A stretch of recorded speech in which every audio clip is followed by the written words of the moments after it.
FanDuel Sports Network is your home for the Marlins, and there are more ways to watch this season. Subscribe directly to FanDuel Sports Network to stream, or you can watch through your TV provider. Learn more at FanDuelSportsNetwork.com. Hello, Kyle.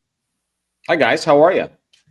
You going to watch the home run derby tonight? We were talking about the home run derby earlier. Admittedly, we're not all baseball fanatics, so we don't recognize many of the names on the list, maybe just Jazz Chisholm at this point. But then people were texting in. They're like, no, don't sleep on this home run derby. These are like legit hackers. So you watching tonight? I am. I think I'm actually more interested this year in the derby than I am the actual All-Star game.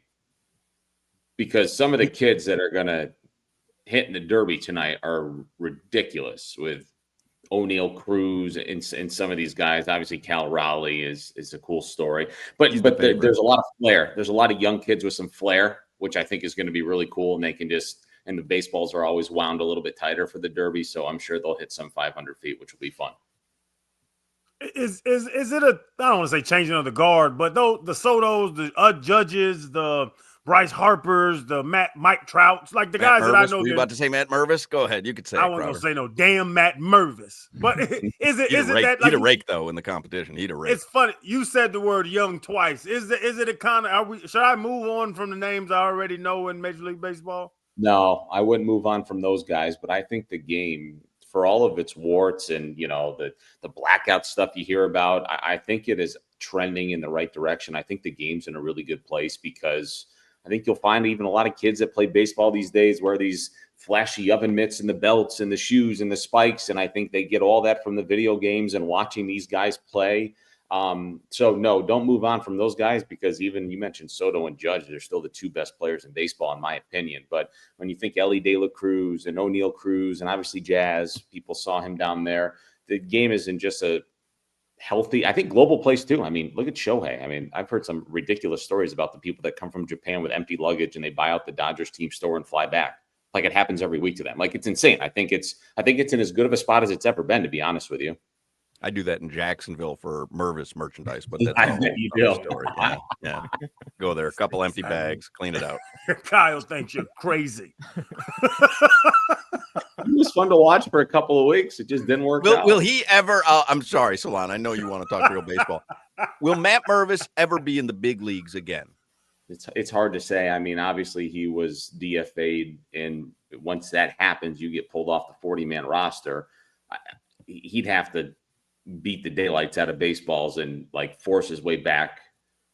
It's going to be hard, I would imagine. Maybe he's got more of an opportunity with another team if somebody needs some left-handed power. It's just once you're off that 40-man and you've been on, it's hard within reason to get back on there. So I don't know. We'll see. He honestly, he was a treat to be around. I thought it was a terrific flyer for the Marlins to take. He's still in the system, and if he makes a couple of adjustments or whatever, like, you never know. Like it's like, look at Augustine Ramirez right now with the Marlins. If you can hit, you will find a spot in the big leagues and you'll play every darn day. So I wouldn't rule it out, but it's obviously there's much more of an uphill, climb to make now.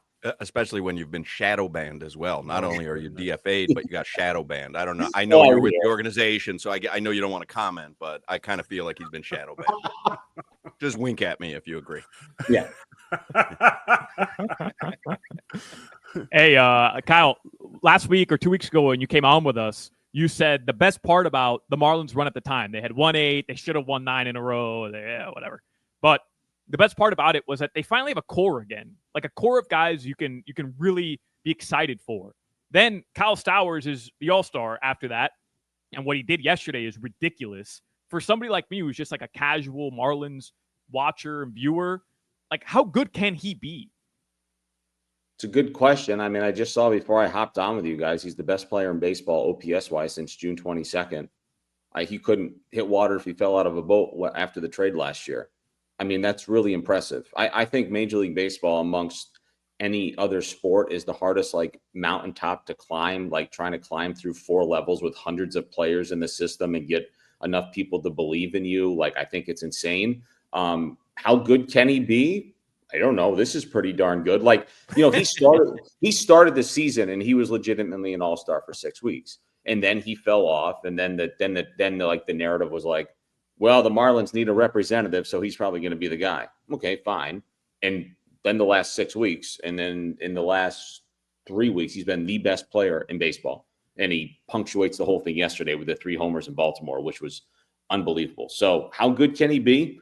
I don't know. But to see the transformation he's made for a guy that looked like he would never amount to anything for the Marlins last summer is incredible to me. And he is the easiest guy in the world to root for. He's like the sweetest kid in the world. It's unbelievable. Like, it's hard not to root for him. What do you think at the halfway point here is the biggest downside item in the first half of the Marlins season and the biggest upside item in the first half of the season?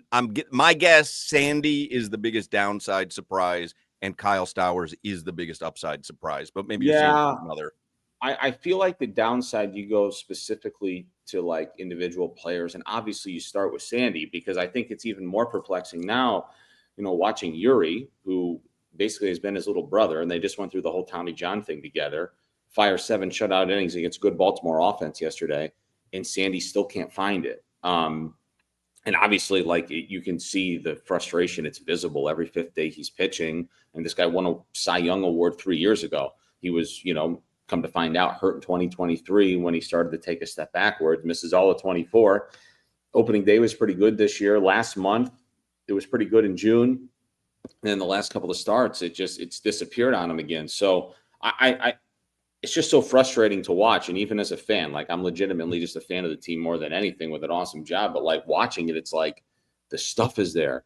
Where are the results? He keeps coming out after 4 or 5 innings, and there's just like bewildered look on his face when he's sitting in the dugout. So I think that's one of the downsides. I mean, honestly, as an upside, guys, I think this is all contextual. But for a team that's 44-51, if I told you the Miami Marlins would be 44-51 in the fan base, and maybe I'm just totally off here, I have not seen the fan base on social media rally behind a 44-51 team like this in probably 12 to 13 years. And I think there's a lot to that. I think they're legitimately excited because it feels like they're actually building something, and they're doing it in a way that might be sustainable here. And there's a bunch of young kids contributing. I see this team very much as, the Yelich's, Ozuna's, Real Mutos when they were coming up in the early 2010s, and Stant a little bit before that. But like, and again, 44-51, I understand that that's 7 games below 500. But I think if you asked any Marlins fan to start the season, they'd tell you they'd be 34-62. We thought it was going to be a historically bad team. Yeah. Historically bad. They're 3rd Right in the NL East. And I understand. Right. I'm with you, because I was looking at it today before you came on, and I'm like, we'd have all signed up for 7 games under 500, because I was going to call the first half of the season a success.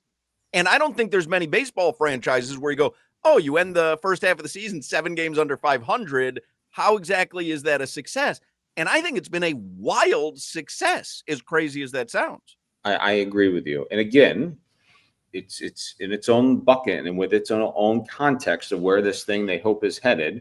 Also, what if I told you on July 14th, the Marlins would be 2 games ahead of the Atlanta Braves in the standings and a better record than the Baltimore Orioles, who combined have the best record in the American League over the last 2 years? I understand they have their own issues, but the point remains, like, the Marlins are better teams than those 2 teams this year, with the team everybody expected to do absolutely nothing.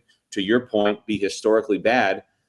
And I think subconsciously a big reason why people are starting to get so excited is because it doesn't just feel like a flash in the pan. I'll tell you what, here's another thing. The MLB draft is still going. All right, is it? I don't know. It's 2:45 in the afternoon. I think this is the end of it today.